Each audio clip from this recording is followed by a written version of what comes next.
Hello and welcome back to another video from Napoleonic PC Wargamers, where we're using the John Tiller system to have a look at the Napoleonic series and how it plays out. Now, I had a request to basically play out a scenario because we've done all these tutorials now, and to talk my way through an actual scenario. So I'm going to use Bonaparte's Peninsular War for this one, and I'm going to choose the Battle of Talavera somewhere down here. There we go, the full scenario. It's an 18-turn scenario, and I'll talk you through the context of the battle once we get in there. I'm going to take the French with this one, just because the British won on the day, so we'll try to have an ahistorical outcome, if you like.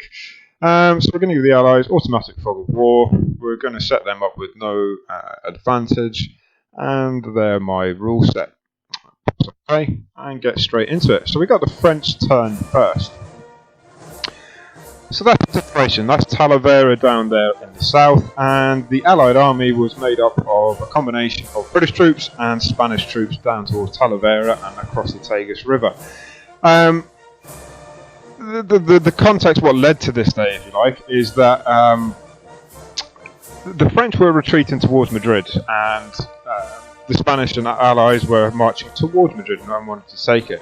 There was another Spanish army off map that was coming up to meet the other Cuesta's Spanish army that are on the map, and if they joined up, potentially they could have overwhelmed this corps and possibly taken Madrid.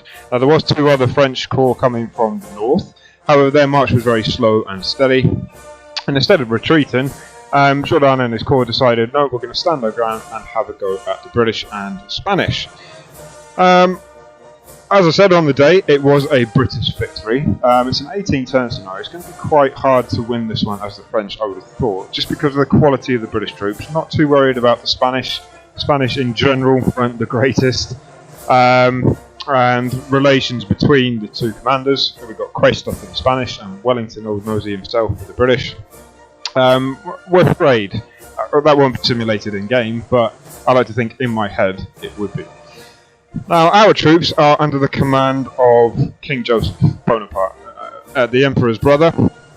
However, he wasn't the greatest commander, so actually the command on the field on the day was through one of Napoleon's marshals, and Marshal Jourdan is going to be in charge of our troops. First thing I'm going to do, as always then, is suggest that you download a map, read the context of the battle, have a look at the documentation that comes with the Tiller games, even just go on Google and have a look as to what actually happened. We've always got the benefit of hindsight, and for example, the French lost on this day, but now I know why did they lose, what could we have done differently, and it may have an influence on how I decide to play out this battle. We'll see. The French on the day, they actually attacked across a broad front, but just even looking at this scenario, and I haven't played this scenario before, I can see that he's quite thinly spread out, but Wellington being Wellington, he's probably got a lot of troops hidden. I must mention that I'm playing the AI rather than the human opponent. AI is not the best, however we're going to play what's in front of us. So the first thing I'm going to do is survey this map, get down close level, or even on an out level, on a zoomed out level. You can see we've got quite a lot of high ground, awful lot of trees in the centre, and around Talavera itself, there's an awful lot of trees, a lot of buildings and things like that, and the Spanish are strung out across there. So we're going to start in the north, and have a look here. So we've got an awful lot of high ground up here. We've got some fields, we've got a river that runs pretty much the whole way across. Looks like Wellington holds the high ground up here. He's well dug in here. The British actually had a redoubt here, I don't think. No, they actually built a redoubt there and filled it with artillery. So that's sort of hinging, is that his centre? Not quite, left of centre. Going down even more, I would dare say he's got some more troops that we can't see in that forest there. He's got a skirmisher line on this side of the river. Has got an advance guard up here. And then in between the two, some cavalry. It'll be hard going. There's a lot of obstructions, walls, abattises, trees. buildings that they can use as outposts, and then cities like this as well. We can't just jump over the fence. We actually have to use the appropriate means of entry, sort of gates on roads and paths and things like that. So we can't just hop over the fence and fight our way in. Going out then, awful lot of trees here. It's going to be hard going, that's for sure. Got reserves there. Alright, so that's a general survey of the battleground. Now I'm going to have a look at his troops first of all, before I see what we've got. And he's got some Spanish troops up here in his left. Now he looks quite weak on his left. I'm not overly concerned about the Spanish troops. Now, the quality of the Spanish troops, as I said, wasn't the greatest. The French are more than a match for anything that Spain would have put in the field at the time. So have a look there, not too worried there. Got some cavalry, looks like some light dragoons, and some hussars as well. Look, not worried about them, but they tend to be quite good quality. I think they're King's German Legion, so they're quite good quality. Just some normal sort of foot regiments, rifles. They'll probably be the 60th Rifles. The Light Brigade with the famous 95th weren't actually here yet. Bob Crawford was marching them up. I can hear him in my head, pushing them on. And they arrived just after the battle, and they did something like a 40 odd miles in a day march, or 2 days, something like that. Anyway, it was an incredible feat. Here, which is good for us because the 95th are a quality regiment. They're probably the 60th American Rifles. Okay, got some gaps there. Got some artillery sighted on the high ground, as he has here and here. I know I'm clicking through each individual unit because I am actually looking for some particular units. And there we go. Where's his guard? Where's his strongest units? Right there in the centre on this hinge point around the high ground. So they're going to be quite difficult to deal with. Bang in his centre, right centre almost. More guard units. Okay, what's his advanced guard? Fusiliers. Okay. Have a look at the Spanish. I'm not too worried about them, as I said, although they do have quite a bit heavy cavalry bolstering their left or Wellington's right. And then the Spanish units, they're all probably quality C, D, maybe E, some of them.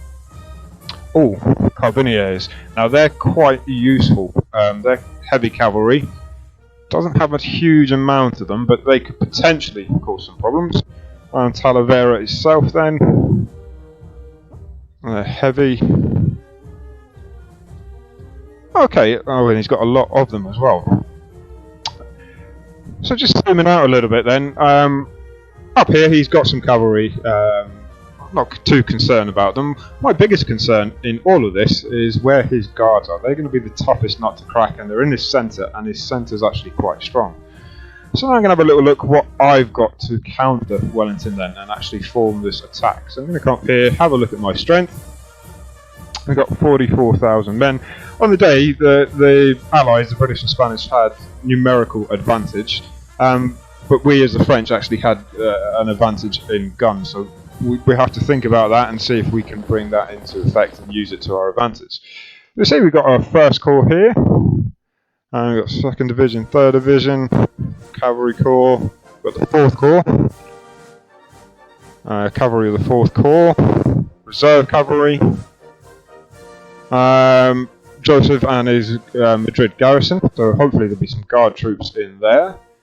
There's some guard and some cavalry of the guard. So all in all, we've got just short of 45,000 men, 2 corps really to play with.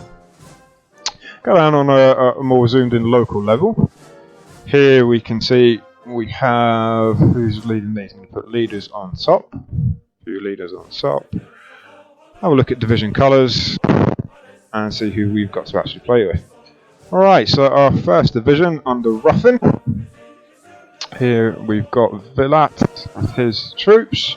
Have some cavalry at the back, Chasseurs de Cheval and Merlin, and they got some horse artillery as well. Oh, and some Vistula Lancers as well. Nice. Who have we got here? Some line troops. Who's on top here? So Victor. Okay. What else have we got? Flan, some line troops, artillery. Lapis, so that's his 2nd division. Got some cavalry up here as well. So Beaumont with his hussars, and Chasseurs of Cheval. Nice numbers as well. We've got there 450 and 500, so about 1,000 cavalry. Nice.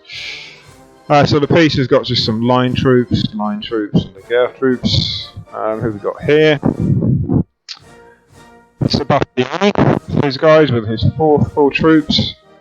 9 troops, 9 troops, 9 troops, 9 troops, 9 troops. They're all sort of B and C quality. In general, this time Spain was never sent the best quality troops. Napoleon at this time, he'd be dealing with the outfall from Wagram and dealing with Austrians, and he tended to keep the best troops up there and often skimmed Spain as well. So Flotaki with some reserves, I'm going to use them as, so there's Polish guys, National Infantry, Vorbeck, Laval, there must be some Germans here as well, there is indeed, although they're not great. Okay, who else have we got? Milhard, I would have thought, with his cavalry, so they are on our left flank. So we're not too concerned, we've actually got some half decent troops, we've got some good leadership there, and we're not too badly spread out. The next thing I've got to have a look at then is avenues of approach. How am I actually going to attack him? Am I going to attack him head on, broad front, using all my troops? I do have some reserves that I could bring in at any time.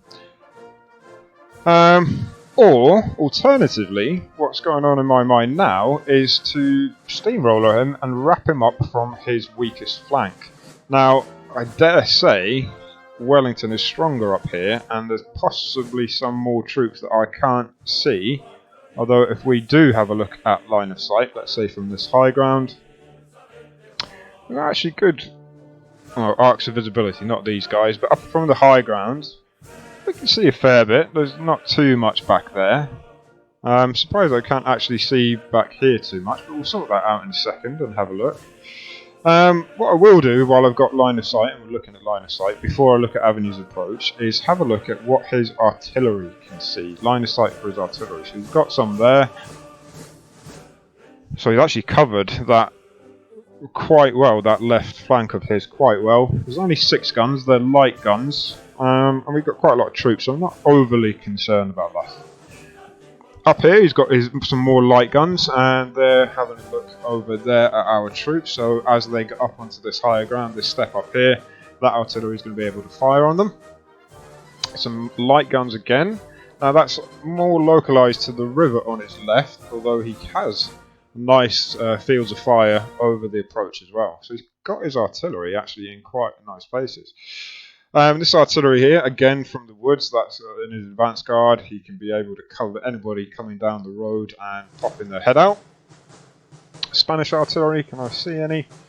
Well, they've got it in limber at the moment, and they've got a nice arc of fire over the road there to cover the approach, so we're going to be wary of that. Same here, he can just bring that quite forward quite easily, although he has got some guns on limbered here. So that's the approach into the eastern side of Talavera itself. Alright, so get rid of that. So we can see his line of sight, he's got it well covered. He's using those artillery, or he's set up his artillery quite well. But, as we said before, he doesn't have a lot of it, which plays to our advantage. So we'll have a look at these avenues of approach, as I said before. Now, these guys, the Spanish, are spread out in line formation, and hopefully there's nothing up on this high ground. So, I would say I'm actually going to send Ruffin with his troops up to the high ground, come around and attack the Spanish from the left, or from their left. Now, by doing that, what I'm trying to do is eventually bring a lot of soldiers, a lot of my force onto this left flank and sweep down and hopefully roll them up. I don't know if I'll be able to do it in 18 turns, but we'll have a look and see if we can do that or not. Okay, so what else have we got here? So these troops here have a avenue of approach. Again, it would be advantageous to hold this high ground, so I might just actually bring them up due west. And then getting to an attacking formation to bring to bear on his left flank. The cavalry here, I'm not going to use them in an offensive manner, but what I will do is follow up Ruffin's troops, and who we got here, Vilat's troops, use them behind. Possibly think that if there is anything here, they can be sort of a quick reaction force.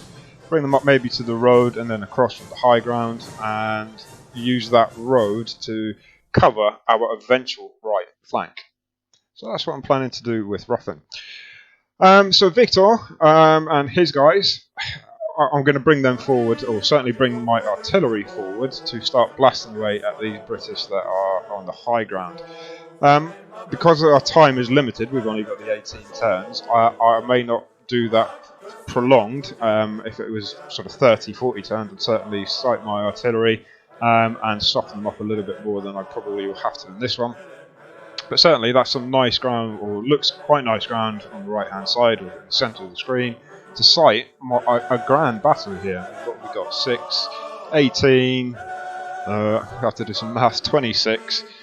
So we got 34 guns. So that's a big old barrage right in his centre to blast away at that high ground, and hopefully soften them up and maybe even cause some to rout, which will be advantageous to us. Beaumont's cavalry, what I'll do is I will bring them up to the centre and use them as a bit of a rear guard. It's not easy going for cavalry, especially once we cross the river, so I'd be potentially thinking to have them sighted on the high ground, maybe down in some cover down here, to take advantage of anything that, or any opportunity that presents itself as and when. Who have we got here? Lapice and his division. His avenue of approach is going to be across some rivers and fields, so there's a high chance of disorderment, but they're going to bolster this attack in the centre here. I mean, that's where he's strongest, that's where the guards are. It's going to have to be a pretty strong attack. I'm not going to use all of my troops here, hopefully, keep some in reserve to if I punch a hole somewhere, then I can bring some nice fresh troops in and press the attack home, but we'll see. Who else have we got? So Sebastiani, again, I'm going to bring him, it's well covered, it's over some open ground, but I'm going to bring his artillery forward and sight it on this high ground, try and soften up a little bit these guards before I attack them head on, especially with the quality of troops I've got here. I mean, C quality, just line troops, yeah, they look like they're all bog standard line troops. They're the guard on that high ground with the river protecting them with the skirmish line. It's going to be hard to actually break through unless I can get concentration of force, because he is pretty thinly spread out. But like I say, he could have troops. I suspect he does have troops in that wood covered. Looks like we've got a lot of cavalry here with Latour Maubourg. Again, I'm going to look for some nice open ground with them, and that would suggest I'm going to go up to the north. Possibly join Beaumont's cavalry and use them as cavalry en masse. Protect them where I can from the artillery, so down in these crevices and things like that, and these ravines, and use them as and when if an opportunity arises. I'm hoping to sort of break his left, have that artillery ready to chase them into the woods, and then there's going to be some vicious fighting potentially in the woods later on. Here we've got De Sole, I'm going to say, and his Madrid garrison. They're not too bad. I'm going to use those as a reserve and bring them down into probably down this road to the midpoint, if you like, or Wellington's right, where the Spanish and British meet. Just because I don't think I've got that many troops here, and eventually when my steamroller plan comes into effect and it starts working and the British line steamrolls from north to south, I'm going to need a lot of troops or a concentration of troops in this area to press home any advantage. That's the idea. I don't really want to attack the Spanish, even though they're fairly weak, until we can get an advantage in this area.